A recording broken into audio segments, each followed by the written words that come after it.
हरिओम, जय श्री कृष्णा। इस वक्त हम परम तपस्विनी तपोमूर्ति माता सुभद्रा जी के आश्रम में उनकी अंतिम यात्रा आप लोगों को दर्शन कराने के लिए यहाँ पर आए हुए हैं। और छोटा सा परिचय मैं माता श्री के विषय में देना चाहता हूँ। मेरा ज़्यादा कुछ उनसे मुलाकात नहीं है, लेकिन एक बार मैंने दर्शन किए और यहाँ हिमालय के अनंत सैकड़ों संतों से हमने उनके विषय में सुना भी है, जो कि लगभग 10 वर्ष पूज्या माता जी, तपोमूर्ति पूज्या माता सुभद्रा जी तपोवन में 10 वर्ष ऐसे स्थान पर जहाँ हमेशा माइनस टेम्परेचर रहता है, वहाँ पर 10 वर्ष रेगुलर रहे। और ज्ञात इतिहास में यहाँ का जो फॉरेस्ट डिपार्टमेंट है और संत समाज भी पुराने संत हैं, उनकी आयु शरीर से लगभग लंबी है, जो उन्होंने पूरा जीवन यहाँ पर हिमालय क्षेत्र में गुजारा। वो भी कहते हैं कि न पुरुष शरीर में न स्त्री शरीर में आज तक इतने लंबे समय तक उस स्थान पे कोई नहीं रहा। ऐसी माँ सुभद्रा की एक करुणामयी, संत कोई भी पहुंच जाए उस कुटिया में भगवत भाव में, जैसे उनके ठाकुर उनके पास पहुंच गए हैं और वे जैसे भगवान को भोजन कराते हैं, बिना कुछ खाए पिए तो आने नहीं देते। ऐसी माता श्री मेरे को भी 3 वर्ष पहले दर्शन के हुए थे, जब मैं गुरुकुल पढ़ रहा था।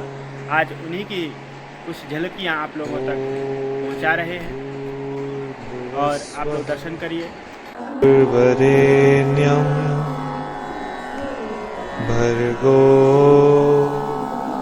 देवस्य धीमहि धियो यो नः प्रचोदयात्।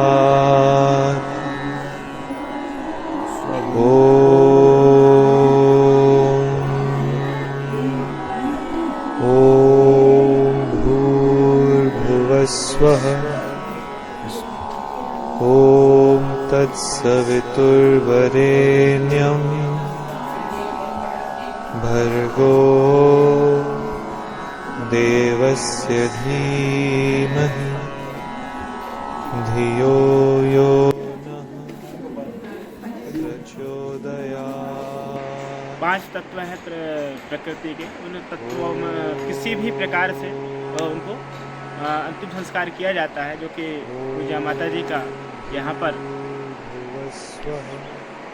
भू समाधि के रूप में जो गंगोरी स्थान है उत्तरकाशी के पास, तपोवनी माता जी के नाम से भी प्रसिद्ध थे। तो तपोवनी माता तपोवनी आश्रम के नाम से वह आश्रम प्रसिद्ध है।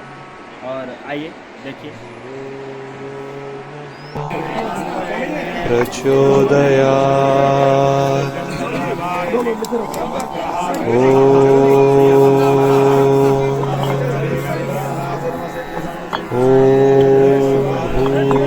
भूर्भुवस्वः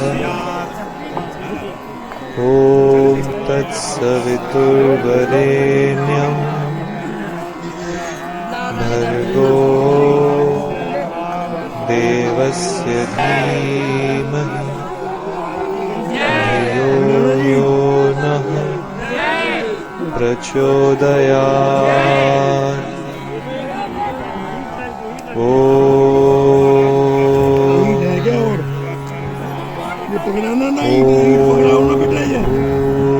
भूर्भुवस्वः ॐ तत्सवितुर्वरेण्यं भर्गो देवस्य धीमहि धियो यो नः प्रचोदयात्।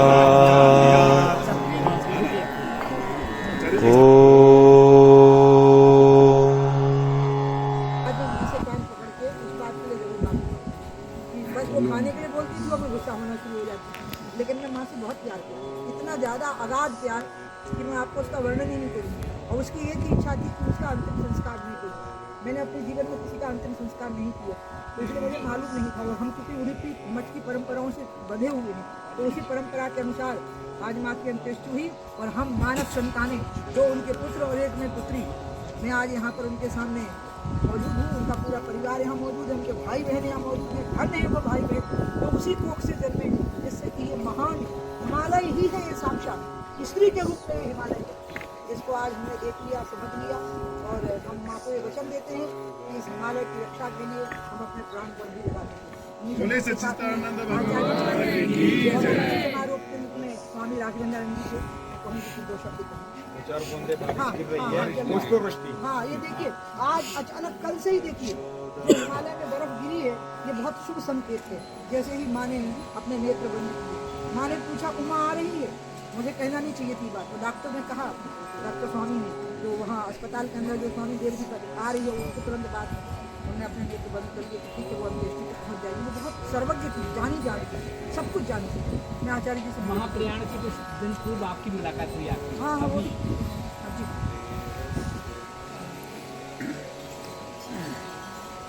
संत परंपरा भारतीय सनातन धर्म की जो हमारी उदात्त जो संतों की दिव्य परंपरा रही है, उसकी माँ एक जागृत स्वरूप थी कि हिमालय के संत कैसे होते हैं, तपस्वी कैसे होते हैं, साधना कैसे की जाती है, तप कैसे की जाती है, वो सब कुछ माँ को देखने से, उनके विषय में सुनने से हमको बोध होता है। यानी जो हमने शास्त्रों में पढ़ा, जो हमने अपने बड़ों से सुना, तो सुने हुए इतिहास का वो वर्तमान थी, वो वर्तमान आज हमारे मध्य वो अतीत हो गया। पर माँ का जो सूक्ष्म रूप है हम सबको, मैं देख रहा था हमारी पूज्य माताएं बहनें, जो माँ हमेशा कहती थी मेरी गोपियाँ हैं, मेरी सहेलियाँ हैं, मैं देख रहा था नम आँखों से घंटों से लगी हुई थी। इसी तरह से बाकी सभी लोग जो जुड़े हुए हैं, हमारे आदरणीय दीदी जी की जो स्थिति है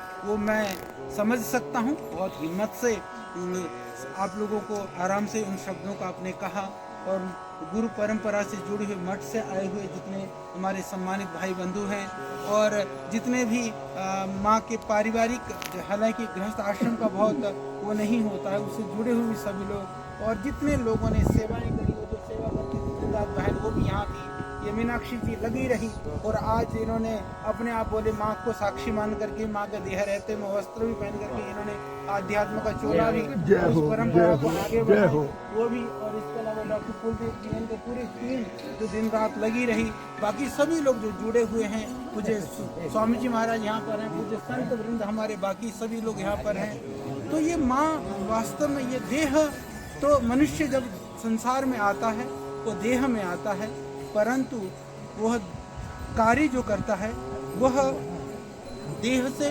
बहुत आगे की चीज़ें होती हैं। ये हमने माँ से देखा जाना, नहीं तो सुदूर दक्षिण में, वो भी स्त्री शरीर में, न भाषा न संस्कृति न कोई संबंध न जानने वाला, वो आकर के एक उनकी जो दिव्यात्मा थी, वो आत्मा के बल पर ही उन्होंने इतना बड़ा एक तरह से उदाहरण और सृजन किया।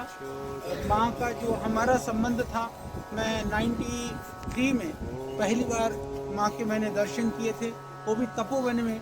और कभी मैं उसी समय पर मेरे को लगा कि ये कैसी माँ है, क्योंकि माताओं बहनों की प्रायः ये स्वभाव होता है कि कोई चीज़ आती है तो वो देख ले, पर मैंने माँ को वहाँ देखा, कोई कुछ दे करके जाता है, वहाँ कोई साधन नहीं, आगे कोई कुछ देगा कि नहीं देगा, यदि अगला व्यक्ति आ जाता है उठा के बोले इसने ये दे दिया था ले ले। उस माँ ने कभी ये नहीं सोचा कि मैं जरा उसको देख तो लूँ क्या है, देख करके दे दूँ, वो भी भाव नहीं था।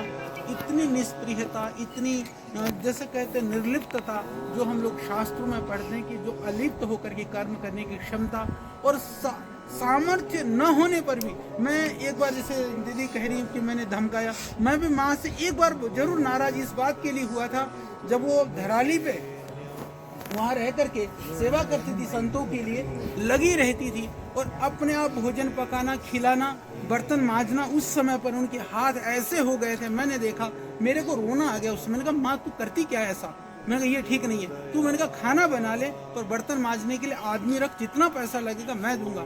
ये कह करके मैं उस टाइम पर पहली बार नाराज हुआ था कि ऐसी तप और त्याग की प्रतिमूर्ति के रूप में मैं कहता हूँ कि सिर्फ माताओं के बहनों के लिए नहीं, आध्यात्मिक लोगों के लिए नहीं, अभी तो संपूर्ण मानवता के लिए एक आदर्श थी।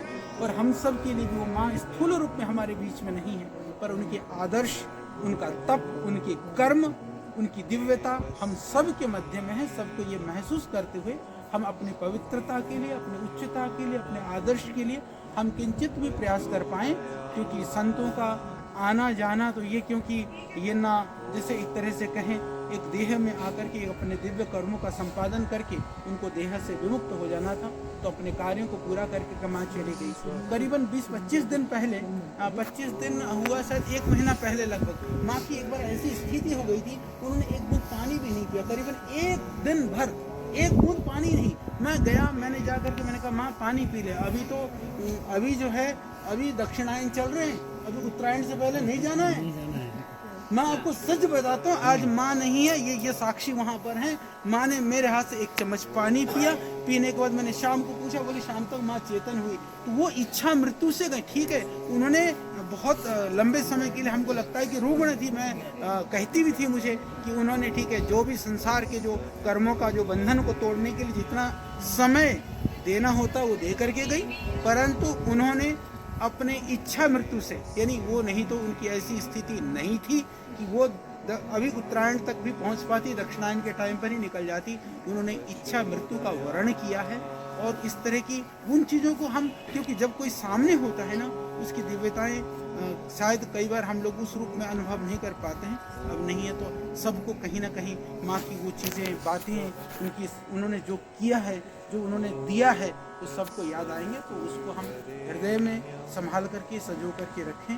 और माँ के दिव्य धाम गमन पर भी, क्योंकि हम सबके मन में बहुत भाव है, पर हम बस उन भावों को, माँ की दिव्यता को समझते हुए अपने अंदर दिव्यता लाएं। मैं यही प्रार्थना करता हूँ। और माँ को मेरा बहुत प्रणाम है, क्योंकि मुझे सौभाग्य दिया। माँ ने बहुत बार मुझे कहा, कई चीज़ों के लिए कहा, मैंने कहा माँ मेरा संबंध तेरे से है, मेरा संबंध तुम्हारे ना आश्रम से ना लोगों से है। आएंगे, बोले एक कसम खा ले। यहीं पर कसम खिलाई थी, यहाँ हुआ था कि बोले कभी कुछ इन लोगों का उपचुप होगा तो तुम इनको संभाल लेना। वो जिम्मेदारी के लिए मैंने कहा था माँ मैं कर लूँगा, यदि ये मानेंगे। हाँ, यदि ये आते हैं तो मेरा काम होगा, जितनी बुद्धि है मैं इनको सही बात बता दूँ, बस इतनी मेरी जिम्मेदारी थी।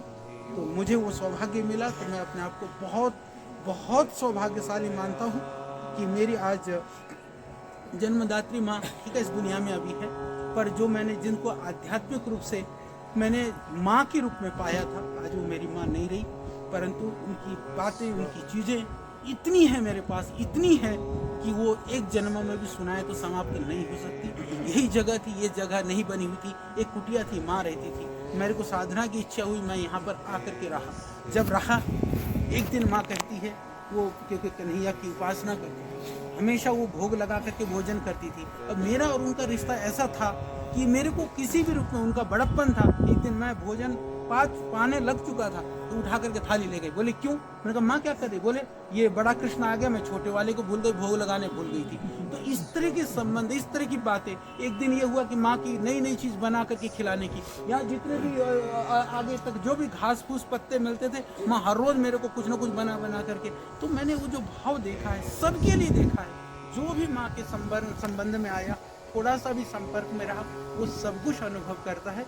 तो हम सब ने जो भी विधि विधान के साथ में जिन चीज़ों को करना था, जो आश्रम को कराना, उनकी इच्छा, उस इच्छा को पूर्ण करने का प्रयास किया है। बाकी कहीं त्रुटि हो तो बस भगवान हम सबको क्षमा करें और माँ को मोक्ष धाम में और चरण में